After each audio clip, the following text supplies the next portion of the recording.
Did you know the Spanish Armada carried more priests than doctors? This surprising fact reveals just how deeply faith was woven into the fabric of Spain's greatest naval campaign.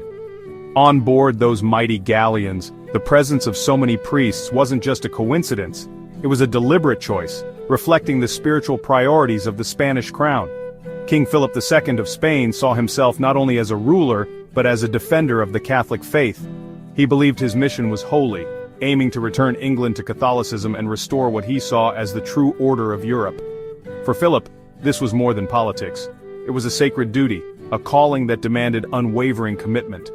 The fleet had about 180 priests to provide spiritual guidance, praying for victory in what they saw as a righteous war.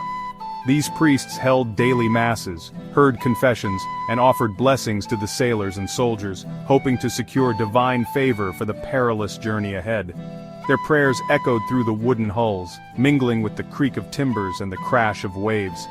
This wasn't just a military invasion. For Spain, it was a crusade. The Armada sailed under banners adorned with crosses, and the men aboard believed they were fighting for the soul of Europe. The sense of religious purpose was palpable, fueling their resolve and shaping every decision. Philip saw Protestant England as a threat to his faith, feeling it was his duty to conquer and convert. He viewed Queen Elizabeth I and her supporters as heretics, and the Armada as the instrument of God's will. Every strategy, every order was infused with the belief that victory would be a triumph for Catholicism. The presence of so many religious figures symbolized this goal. Priests marched alongside soldiers, their crucifixes held high, offering comfort and courage to men who faced the unknown. Their role was not just ceremonial, they were spiritual leaders, confidants, and reminders of the higher cause. However, this focus on faith meant fewer doctors for the wounded. When battle or storm struck, the lack of medical care became painfully clear. Sailors and soldiers often had to rely on prayers and makeshift remedies, as trained physicians were in short supply. The Armada was well supplied with prayers but lacked medical staff for a long sea campaign. While priests tended to the spiritual needs of the sick and dying, there were simply not enough doctors to treat wounds, infections, or disease. This imbalance would prove costly as the voyage dragged on. This choice highlights how Spain's priorities were shaped by faith, sometimes at the expense of practical needs. The War Council was filled with clergy, their voices carrying weight in decisions that affected the fate of the fleet. The emphasis on spiritual readiness sometimes overshadowed the harsh realities of naval warfare. They saw themselves as soldiers of God on a divine mission. Before every battle, men knelt in prayer, seeking strength and protection from above. The rituals and blessings gave them hope, binding them together in a shared sense of destiny. This belief gave them courage but also blinded them to naval warfare's harsh realities. Faith inspired bravery, but it could not heal wounds or calm the raging seas. The men soon realized that spiritual conviction alone was not enough to overcome the challenges they faced. As the Armada pressed on, battered by storms and English cannons, the priests did what they could, offering last rites, comforting the dying, and leading desperate prayers. But the limits of faith became painfully clear as the fleet suffered heavy losses. They soon discovered faith alone wouldn't guarantee victory against the English Navy and North Atlantic storms. The Armada's secret weapon, its unwavering faith, was powerful, but in the end, it could not overcome the might of nature and the skill of their enemies. The Spanish plan was nothing short of audacious. In 1588, King Philip II of Spain launched the mighty Armada, a fleet of over 130 ships, with the goal of invading England and toppling Queen Elizabeth I. The Armada sailed up the English Channel, a narrow and treacherous stretch of water, braving unpredictable weather and the ever-present threat of English warships. The plan was to escort a powerful Spanish army stationed in the Netherlands, under the command of the Duke of Parma, across the Channel. These troops, experienced and well-equipped, were to be ferried to England, where they would join forces with the Armada and march on London. Led by the Duke of Parma, one of Spain's most capable military commanders, this army was expected to quickly overwhelm English resistance once it landed on English soil. The ultimate objective was to capture London, dethrone Elizabeth, and restore Catholic rule. But the plan's success depended on flawless timing and coordination. Communication between the Armada and Parma's army relied on small, fast boats darting through hostile waters, carrying vital messages back and forth. In an age before telegraphs or radios, this was a daunting challenge. The English Channel itself was a major obstacle. Its busy, crowded waters were filled with merchant ships, fishing boats, and, most dangerously, the English Navy. Navigating this chaos while trying to coordinate a massive rendezvous was a logistical nightmare. Command of the Armada was given to the Duke of Medina Sidonia. Despite his noble birth and high rank, Medina Sidonia was not a seasoned sailor. He had little experience at sea and was chosen more for his loyalty and status than for any naval expertise. In fact, Medina Sidonia himself doubted his suitability for the role. He wrote letters to King Philip II expressing his seasickness and lack of naval knowledge, and even tried to refuse the command, but the king insisted, leaving him no choice but to lead the Armada. This was a significant weakness for the Spanish. Medina Sidonia had to rely heavily on his more experienced captains and navigators, trusting their judgment in the heat of battle and the confusion of the channel. Meanwhile, the Duke of Parma's army waited near Dunkirk, a port chosen for its proximity to England. However, Dunkirk's shallow waters posed a serious problem. The large Spanish warships could not approach close enough to embark the troops directly. Instead, the soldiers had to be ferried out to the Armada in small, flat-bottomed barges. This slow and cumbersome process left the army exposed and vulnerable to attack from the sea or the shore, increasing the risk of disaster. The entire Spanish invasion plan hinged on this risky transfer.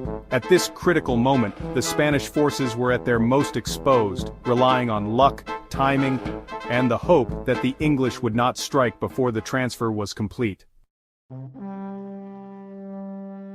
When news of the Armada reached England, the country prepared for the worst. Queen Elizabeth I and her government faced a superpower, but the English were determined to defend their homeland. Signal beacons were set up along the coast to alert the nation quickly. Elizabeth gave a famous speech at Tilbury, inspiring courage and loyalty. The English Navy, commanded by Lord Howard, included skilled seamen like Sir Francis Drake. Drake and Hawkins were experts in fast, hit-and-run naval warfare. On land, local militias were called to defend the coast. These part-time soldiers knew the terrain and were ready to harass invaders. Forts were strengthened and cannons strategically placed. The entire nation was turned into a fortress, ready to resist the Spanish invasion. The Spanish and English navies had different ships and fighting styles. The Spanish Armada's large galleons were designed for boarding, relying on close combat. The English ships were smaller, faster, and built for long-range artillery duels. English cannons were lighter, long-range, and could be reloaded quickly. This gave the English a significant edge, allowing them to fire more rapidly. The Spanish were prepared for traditional sea battles, but the English fought a modern naval war based on superior seamanship and firepower. The Armada was first sighted off Cornwall on July 29, 1588. The English fleet, led by Drake, shadowed the Spanish formation. The Armada sailed in a tight crescent, difficult to attack. The English used their speed to attack the edges, firing long-range cannons. The Spanish returned fire, but their shots often fell short. 2 important Spanish ships were lost early on, captured by Drake. Skirmishes continued as the Armada moved up the channel. The English ships darted in, fired, and retreated, frustrating the Spanish. Despite harassment, the Armada remained a formidable force. On August 6, Medina Sidonia anchored off Calais, ready to meet Parma's army. With the Armada anchored off Calais, the English acted quickly. Lord Howard and Drake used fire ships, filled with flammable materials and explosives. On August 7th, under darkness, they sent these hellburners towards the Spanish fleet. Panic spread as the Spanish believed these ships would explode. The Spanish cut anchor cables, fleeing in chaos. The strong defensive formation shattered, ships scattered. The fire ships burned out harmlessly, but their psychological impact was devastating. By morning, the Spanish fleet was disarrayed and vulnerable. Medina Sidonia tried to rally his fleet, but it was too late. The fire ship attack created perfect conditions for the English assault. The morning after the fire ship attack, the Battle of Gravelines began. The Spanish fleet was scattered, pushed towards dangerous sandbanks. The English seized the opportunity, moving in for the kill. They fired rapidly, devastating the Spanish galleons. The Spanish fought bravely, but their cannons were slow and inaccurate. Medina Sidonia showed courage, but his flagship was nearly sunk. Several Spanish ships were lost, thousands killed or wounded. The English suffered minimal damage, losing fewer than 100 men. By late afternoon, the Spanish Armada was defeated. A change in wind allowed the surviving Spanish ships to escape. The invasion of England was now impossible. The Battle of Gravelines was a decisive victory for England. After Gravelines, the Armada had to return to Spain via a dangerous route. The ships were damaged, short on supplies, and the men were exhausted. Terrible storms, known as the Protestant wind, battered the fleet. Many ships were wrecked on the Irish coast, with survivors facing new dangers. Thousands died from wounds, disease, and starvation. Of 130 ships, only about 60 returned to Spain. More than half the fleet was lost, with around 20,000 dead. The defeat was a catastrophic disaster for Spain, both in military loss and human life.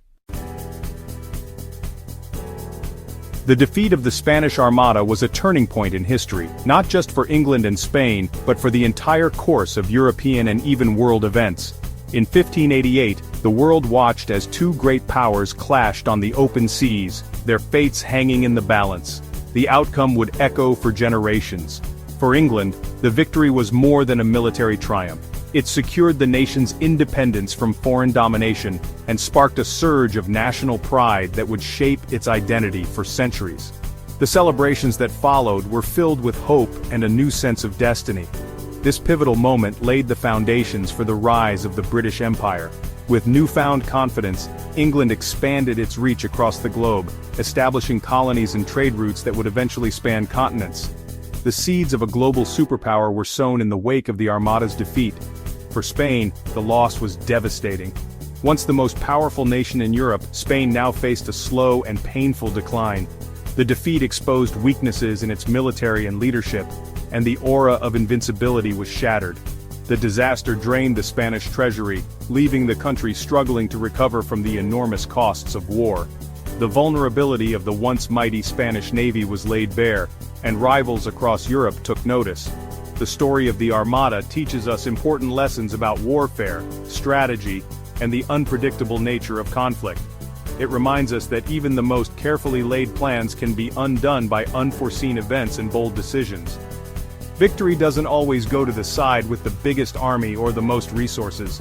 Sometimes it's the side with the most determination, the best tactics, and the ability to adapt that prevails.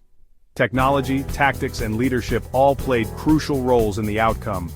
The English commanders used innovative strategies and superior firepower to outmaneuver their opponents. The English fleet, with its faster ships, more accurate cannons, and experienced commanders, was able to turn the tide against overwhelming odds. Their courage and ingenuity became legendary. Even the weather played a decisive role. The so-called Protestant wind scattered the Spanish ships and helped secure England's victory, showing how nature itself can influence the fate of nations. The tale of the Armada is a dramatic account of ambition, faith, courage, and failure. It's a story of leaders and sailors, of hope and heartbreak, and of the unpredictable twists of history. The events of 1588 shaped the future of Europe for centuries to come, influencing borders, alliances, and the balance of power across the continent. If you found this story interesting, there's so much more to discover about this fascinating period.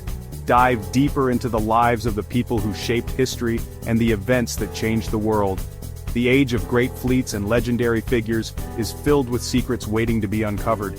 Explore further and you'll find countless stories of adventure, innovation, and the enduring spirit of those who sailed into the unknown.